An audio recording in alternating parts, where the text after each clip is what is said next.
Hello guys, pag-usapan lang natin ang breaking news. May pasabog, new era, Catherine Bernardo nag-enjoy bilang orado sa Pilipinas Got Talent Season 7. Yan, grabe nga naman kasi guys, no? Talagang new era na si Catherine Bernardo sa kanyang pagiging orado sa PGT Season 7. Kaya nga naman guys, ang ibang tao ay talagang halatang kinikilig umano si Catherine Bernardo sa Pilipinas Got Talent Season 7 dahil sa mga contestant na sumasali, dahil ang iba ay patungkol umano sa dati niyang ex-boyfriend na si Daniel Padilla. Kaya nga naman guys, ang mga Dilulu fans lalo silang naging dilulu dahil sa mga nangyayari.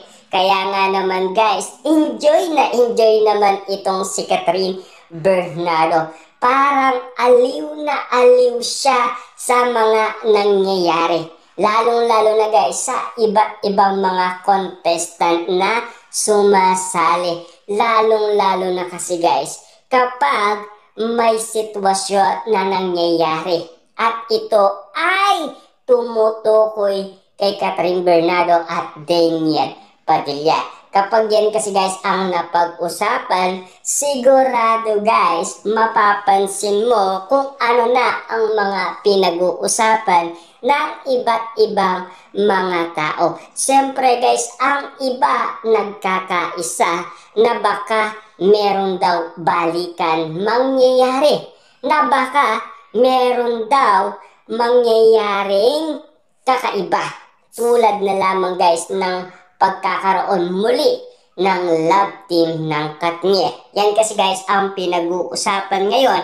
Yan din kasi guys ang mga hugot ng karamihan, lalong-lalo na guys ang mga Katniel fans, kung bakit nga naman kasi guys nagiging patok ang mga usapin sa social media patungkol kay Daniel Padilla at Catherine Bernardo. Siyempre guys, pag ganyan ang mga usapin sa social media, sigurado guys alam niya ng ABS-CBN at alam niya rin kung ano ang sinasabi niya kay Daniel Padilla at Catherine Bernardo kung sakasakali man pumayag sila na magkaroon ng love team. Pero ang kakausapin guys ng ABS-CBN, una dyan guys ang pamilyang Bernardo at ang pamilya ni Daniel Padilla bago isagawa ang moment na pagkakaroon muli ng love team ng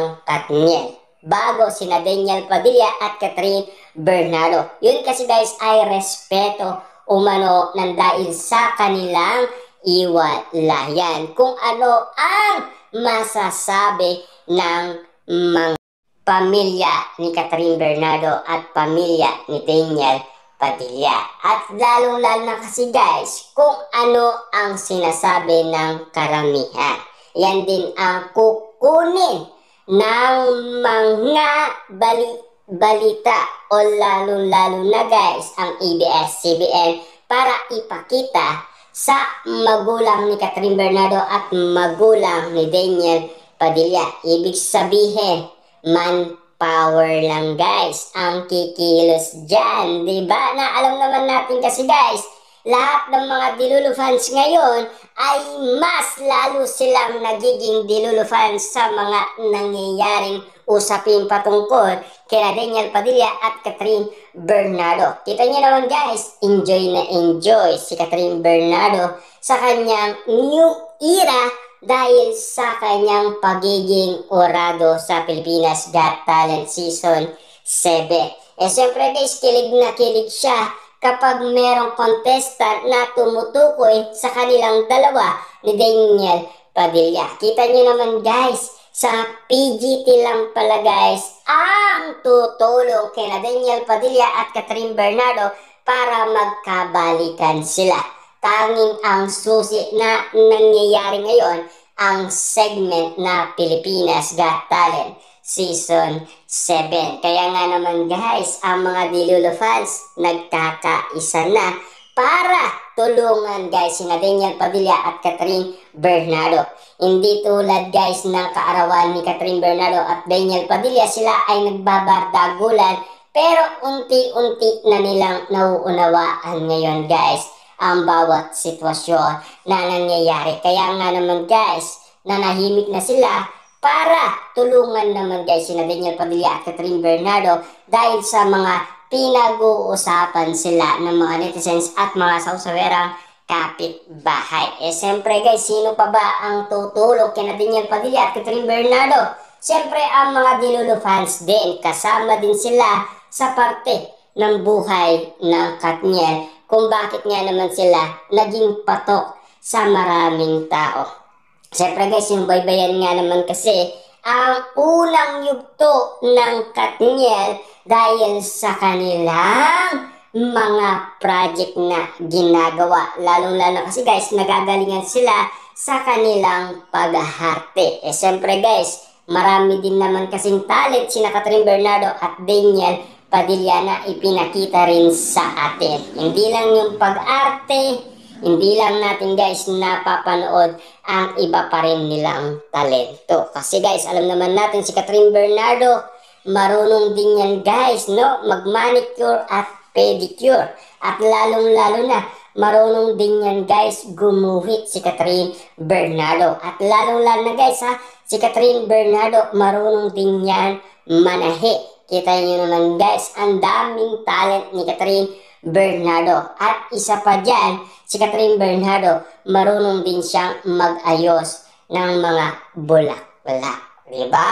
At lalong-lalo na guys, si Catherine Bernardo, marunong din siyang magturo ng mga aso.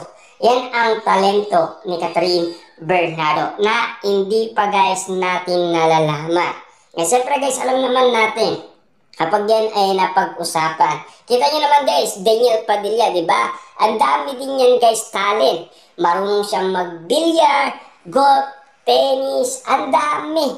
Bowling, hindi lang natin guys kayang bilangin kung ano pa ang kaya nilang ipakita at iparanas sa atin ang kanilang kakaibang talento. Lalong-lalo na guys kung tungkol din sa pagmamahalan.